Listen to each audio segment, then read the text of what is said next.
ప్రజలను రెండు పార్టీల సీఎంలు మోసం చేశారని ఆరోపించారు. అసెంబ్లీలో సరైన సంఖ్యలో ఎమ్మెల్యేలు లేకపోవడం విడ్డూరమన్నారు.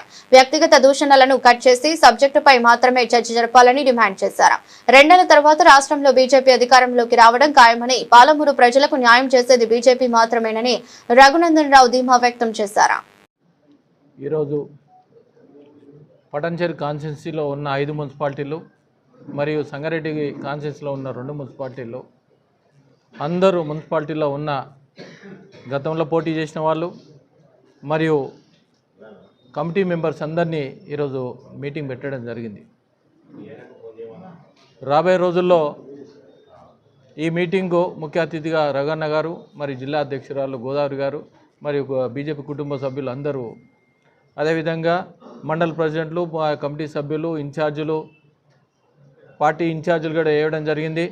రాబోయే రోజుల్లో ఏ విధంగా కైవసం చేసుకోవాలి, ప్రధానమంత్రి గారు 15th ఫైనాన్స్ నుంచి ఏమేమి ఇస్తూ ఉన్నాం, అమృత్ స్కీమ్లో ఏమేమి ఇస్తూ ఉన్నాం, అదేవిధంగా ప్రధానమంత్రి ఆవాస్ యోజన నుంచి ఏ విధంగా ఉన్నది, ఈ ఎలక్షన్స్ ఏవైతే ఉన్నాయో మొన్న క్యాబినెట్ మీటింగ్లో కూడా ఒప్పుకోవడం జరిగింది. 900 కోట్లు మార్చి లోపల ఎలక్షన్ పెడితేనే కేంద్ర ప్రభుత్వం నిధులు వస్తాయి, అందుకోసానికి ఎలక్షన్ పెట్టడం జరుగుతుందన్నారు. యువత ఏదైతే ఉందో 40% యువత మన తెలంగాణలో ఉంది. ఈ 40% యువత ఎవరైతే ఉన్నారో ప్రతి ఒక్కరు బీజేపీ ఆకర్షితులై, ఎందుకంటే అవినీతిని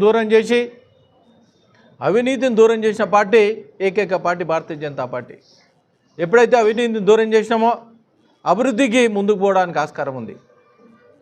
ఈ అవినీతితోనే అభివృద్ధి అంతమంది రాష్ట్రంలో ఏదైతే గత పార్టీ అయినా ఇప్పుడు పాలించే కాంగ్రెస్ పార్టీ అయినా మీరు చూస్తూ ఉన్నారు, ఎక్కడ ఏ మున్సిపాలిటీకైనా ఎక్కడ నిధులు ఇచ్చిన దాఖలాలు లేవు. ఈ విధంగా చూస్తే 2 సంవత్సరాల నుంచి ఎక్కడ తట్టెడు మట్టి కూడా వేసిన దాఖలాలు లేవు. అందుకోసానికే భారతీయ జనతా పార్టీ వైపు చాలామంది మొగ్గు చూపిస్తూ ఉన్నారు.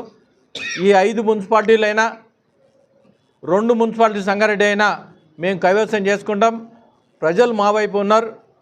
మొన్నటికి మొన్న కూడా మేము సర్పంచ్ ఎలక్షన్లో వార్డు మెంబర్లు అయితే కొన్ని వేల మంది గెలవడం జరిగింది. అదేవిధంగా ఎడ్యుకేటెడ్స్ ఎవరైతే ఉన్నారో ఎడ్యుకేటెడ్స్ కూడా నన్ను గెలిపేయడం జరిగింది.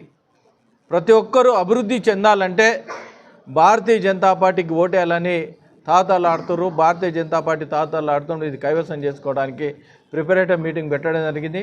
అదేవిధంగా కొన్ని ఓట్ల పరంగా ఏవైతే ఉన్నాయో చాలా అవకతవకలు ఉన్నాయి. అవన్నీ కూడా కలెక్టర్ గారికి, అవసరమైతే స్టేట్ ఎలక్షన్ కమిటీకి